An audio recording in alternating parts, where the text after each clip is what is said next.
ஓம் ஸ்ரீ குருப்பியோ நம. ஹரஹர நம பார்வதிபதயே. ஹரஹர மகாதேவ. தென்னாடுடைய சிவனை போற்றி, எந்நாட்டவர்க்கும் இறைவா போற்றி.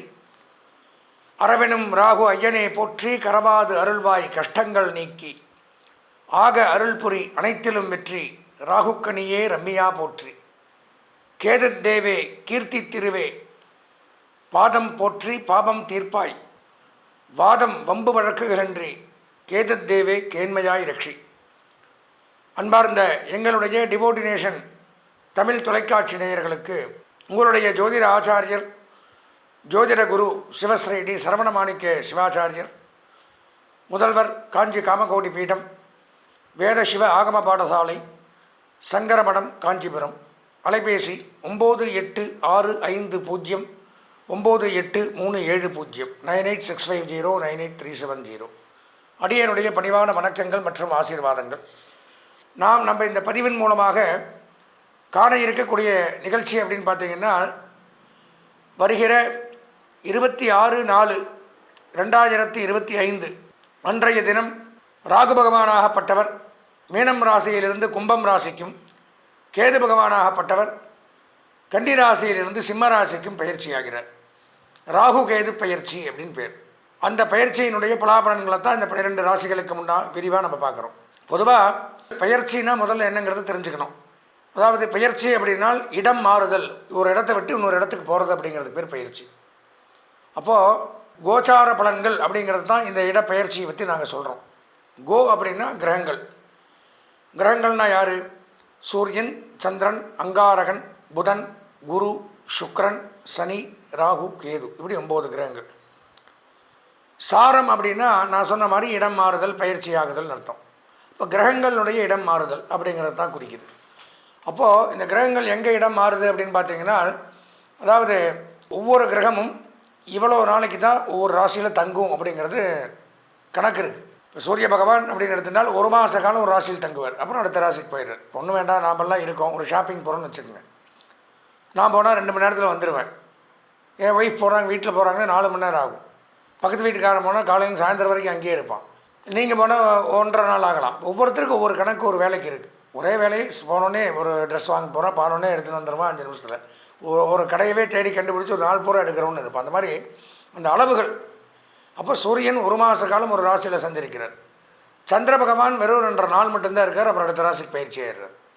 செவ்வாய், புதன், சுக்கிரன் 1.5 மாதம் ஒரு ராசியில் தங்குறாங்க, அப்புறம் அடுத்த ராசிக்கு போயிடுறாங்க. இதில் அதிகப்படியாக ஒரு ராசியில் தங்கி நன்மை தீமைகளை செய்யக்கூடிய கிரகம் அப்படின்னு பார்த்தால் 4 கிரகங்கள். ஃபஸ்ட்டு சனி பகவான், அதில் ஹையஸ்ட் அவர் தான். 2.5 ஆண்டுகள் ஒரு ராசியில் தங்கி நன்மை தீமைகளை செய்கிறார். அதுக்கப்புறம் ராகு கேது நாம் இப்போ பார்க்கக்கூடிய பயிற்சி 1.5 வருஷத்துக்கு ஒருக்கா தான் நடக்கும். 1.5 ஆண்டுகள் ஒரு ராசியில் இருப்பாங்க, அப்புறம் தான் அடுத்த ராசிக்கு போகிறாங்க. அடுத்தது குரு பகவான் 1 வருஷம் ஒரு ராசியில் தங்குறார். இதில் என்ன பியூட்டின்னு பார்த்தீங்கன்னா, இந்த மற்ற 7 கிரகங்களுக்கும் சொந்த வீடு அப்படிங்கிறது உண்டு. வீடுன்னா என்ன? நமக்கெல்லாம் வீடு இருக்கிற மாதிரி நவகிரகங்களுக்கு வீடு அப்படின்னு சொல்லக்கூடிய இந்த 12 ராசிகள். மேஷ ராசிக்கு அதிபதி செவ்வாய். செவ்வாய்க்கு உண்டான வீடு 2 வீடு, மேஷம், ரிச்சிகம். சுக்கிரனுக்கு ரிஷபம், துலாம். அடுத்தது பார்த்தீங்கன்னா புதனுக்கு மிதுனம், கன்னி. குரு பகவானுக்கு தனுசு, மீனம். சுக்கிரனுக்கு ரிஷபம், துலாம். சனிக்கு மகரம், கும்பம். இப்படி சூரியனுக்கு சிம்மம், சந்திரனுக்கு கடகம். 5 கிரகங்களுக்கு 2 வீடு. சூரியனுக்கு 1, சந்திரனுக்கு 1, 12 ராசி முடிஞ்சது. ராகு கேதுகளுக்குன்னு வீடு கிடையாது. இப்போ பயிற்சியாக எங்கே வராங்களோ அது சொந்த வீடு. 1.5 வருஷம் 2 பேர் எங்கே உட்காடுறாங்களோ அது ஓன் ஹவுஸ், அப்படி வச்சுப்பாங்க. ஏன்னா சாயா கிரகம், நிழல் கிரகம்னு பேர். இவங்க அப்பிரதட்சிணமாக தான் வருவாங்க. இவங்களை பற்றி தெரிஞ்சுக்கணும். முதல்ல ராகு கேது அப்படிங்கிறவங்க முதல்ல 7 கிரகம் தான் இருந்தது. சிவபெருமான் பார்க்கடலை கடைந்து அமிர்தத்தை எடுக்கும் பொழுது இந்த அசுரர்கள் வந்து தேவர்களோடு கலந்து போய் உட்காந்து நாமளும் தேவர்களாயிரன்னு மறைஞ்சு உட்காந்துருக்கும் பொழுது அதை சிவபெருமான் கண்டுபிடிச்சதுனால தான் உனக்கு வந்து தனியாக நீ அடையாளம் தெரியணும்னு ஒருத்தனுக்கு வந்து கேதுக்கு பாம்பு தலையும் ராகுக்கு பாம்பு உடலும் கொடுத்தார், இந்த விஷத்தை குடிக்க சொல்லி. அப்படி அது சரி, நீ வந்துட்ட சாயா கிரகம், நீ இருந்து கடைசியாக இருந்துக்கோ. 2 கிரகமாக நீ சாயா கிரகம், நிழல். சாயானா நிழல், நிழல் கிரகமாக இரு. ஆனால் நீ எதுவுமே முறையாக நடக்காது, எல்லாமே அப்பிரதட்சிணம். இப்போ சூரியன் வந்து 1 மாத காலம் மேஷராசியில் இருந்தால் அடுத்தது ரிஷபத்துக்கு தான் போவார், அடுத்தது மிதனத்துக்கு லைனா, எல்லாமே கிளாக் வைஸாக போகும். மற்ற கிரகங்கள் எல்லாம் பயிற்சியாக இருக்குது. இந்த ராகு கேது மட்டும் ஆன்டி கிளாக் வைஸ், அப்படி பேக் சைடு வரும். இப்போ சிம்மத்திலேருந்து கன்னிக்கு வரணும். இப்போ வந்து கேது கன்னியில் இருக்காருன்னா அடுத்தது துலாத்துக்கு தானே போகணும். கன்னியிலேருந்து சிம்மத்துக்கு பேக்கில் போவார். ராகு மீனத்தில் இருக்காருன்னா மேஷத்துக்கு போகணும், ஆனால் கும்பத்துக்கு வருவார். அப்படி ரிவர்ஸில் வர்றதுனால தான் இந்த நவக்கிரகங்களை நம்ம தரிசனம் பண்ணும் பொழுதும் கூட எடுத்துனோம்னா 7 பிரதட்சிணம் வந்து கரெக்டாக கிளாக் வைஸில் சுற்றணும். கடைசி 2 பிரதட்சிணம் ஆன்டி கிளாக் வைஸை அப்பிரதட்சிணமாக சுற்றணும். அப்போ தான் ராகு கேதுக்கு அது போகும். அப்படி பார்க்கும் பொழுது இந்த ராகு கேது அப்படிங்கிறவங்க ஒரு ஜாதகத்தில் ரொம்ப முக்கியமான ஒரு பலன்களை தரக்கூடிய கிரகம். கெடுதலும் சரி நல்லதும் சரி. ராகுவோ கேதுவோ லக்னத்திலேயோ 7ஆம் இடம் 8ஆம் இடம் அப்படிலாம் இருந்தால் திருமணத்தடையை கொடுக்குறாங்க. ராகு கேது தோஷம்.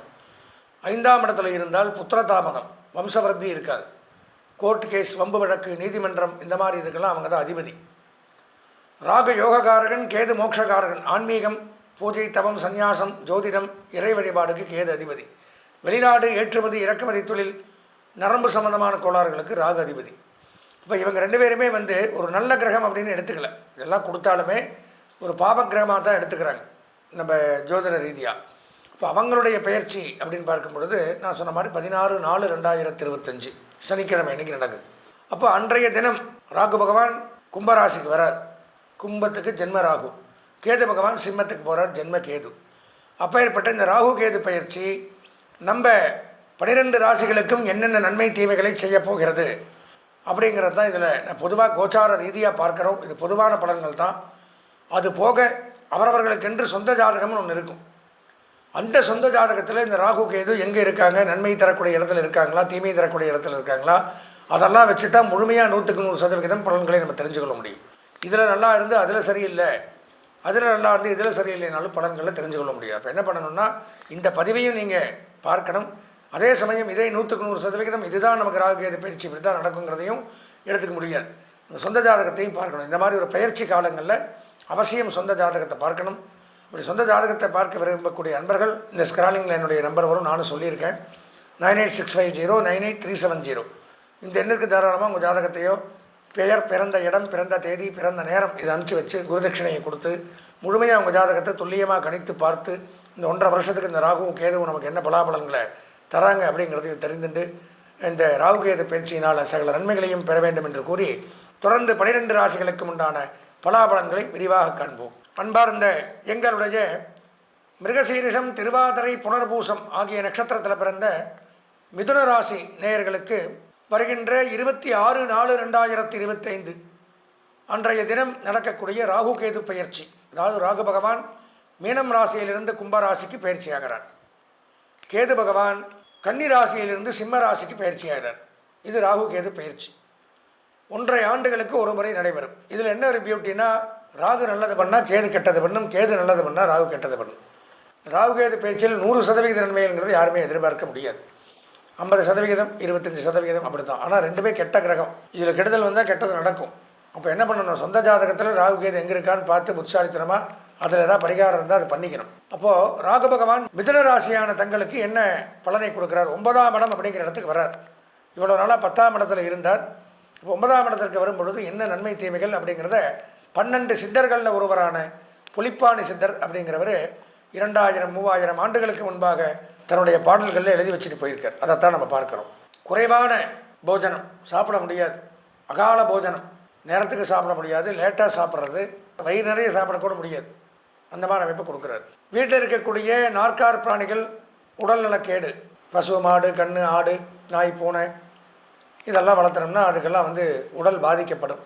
அதை தூக்கி ஆஸ்பத்திரிக்கு அலையணும். அதனுடைய இழப்பு அதை தாங்க முடியாமல் மனவேதனைப்படணும். அந்த மாதிரி அமைப்புகளை கொடுக்குறாரு. தனதானியம் அழிந்து போகும். சேமித்து வச்ச தனம், தானியம், பொருள் சேர்க்கை, பொருளாதாரம், சேமிப்பு, ஃபிக்ஸட் டெபாசிட்ஸ், நம்மளுடைய இன்வெஸ்ட்மெண்ட், பேங்க் பேலன்ஸ் இதெல்லாம் கரைஞ்சி போயிடும். நல்ல மேலே ஹையில் இருக்கும். பார்த்திங்கன்னா கடன் வாங்க வேண்டிய ஒரு சூழ்நிலைக்கு கொண்டுருவார். 9ஆம் இடத்துல ராகு வரும்பொழுது தேவையில்லாத பிரயாணங்கள், அலைச்சல், அடிக்கடி பிரயாணங்கள் மேற்கொள்வது, ஆனால் பிரயோஜனம் இல்லாத பிரயாணம். வாடா போயிட்டு வரலாம் எவனா கூப்பிடுவான், போயிட்டு வருவான், அதில் ஒரு பிரச்சனை தான் நமக்கு வரும். ஏன்டா போகாமே இருந்திருக்கலாமேன்னு யோசிப்போம். பிரயாண பீடை, பிரயாண துக்கம் அப்படிங்கிறது ஏற்படுது. சண்டை சச்சரவு அதிகரிக்கும். வீட்டில், குடும்பத்தில், வெளியில், போகிற இடத்துல தேவையில்லாத வம்பு வழக்குகள், கலகங்கள் இதெல்லாம் ஏற்படுத்துறது. மனம் துக்கமாக இருக்குமா, எப்போவுமே மனசில் ஏதோ ஒரு துக்கம், கவலை, சங்கடங்கள் அப்படிங்கிறது நேரும். நஷ்டம் அப்படிங்கிறது ஏற்படுது. நஷ்டம் உண்டாகுது. விரயம்னா நஷ்டம். நண்பர்களால் அனுகூலம். அதே சமயம் ஃப்ரெண்ட்ஸ் உதவி பண்ணுவாங்க. இந்த காலகட்டத்தில் நண்பர்கள் அனுகூலமாக இருப்பாங்க, உங்களுக்கு பிரச்சனை இல்லை. பொருட்செலவுகளை கட்டுப்படுத்த முடியாமல் திணறணும். ஒரு சிலர் ஸ்திர சொத்துக்களை மாற்றி அமைத்துக் கொள்வார்கள். ஸ்திர சொத்துக்கள்னால் அசையாத சொத்துக்கள், பூர்வீக சொத்துக்கள், இதையெல்லாம் விற்றுட்டு வேறு புதுசு வாங்கிக்கலாம், வேறு இடத்துல இடம் வாங்கிக்கலாம், வீடு வாங்கிக்கலாம், மனை வாங்கிக்கலாம், இப்படியெல்லாம். அதே சமயம் கல்வி பயிலக்கூடிய மாணவர்களுக்கு கல்வி முன்னேற்றங்கள் அதிகரிக்கும். கல்வித்துறை சிறந்து விளங்கும். கல்விக்கூடங்கள், கல்விச்சாலைகள், கல்லூரிகள், தட்டச்சு, சுருக்கெழுத்து, அகாடமி, டுட்டோரியல் காலேஜ், பயிற்சி நிறுவனங்கள், இதில் பணியாற்றக்கூடியவர்கள் இவங்க சிறப்பாக விளங்கலாம் ராகு பயிற்சியினால். 9ஆம் இடம் அப்படிங்கிறது, ராகு பயிற்சி அப்படிங்கிறது ஒரு 25% நன்மை கொடுக்குது. 100க்கு 25% நன்மைகள் அப்படிங்கிறத எடுத்துக்க முடியும். கேது பகவான் என்ன பண்ணுறாருன்னு பார்த்தோம்னா, நம்ம ராசிக்கு 3ஆம் இடத்துக்கு வர்றார். அதுவும் நன்மையை செய்யலை.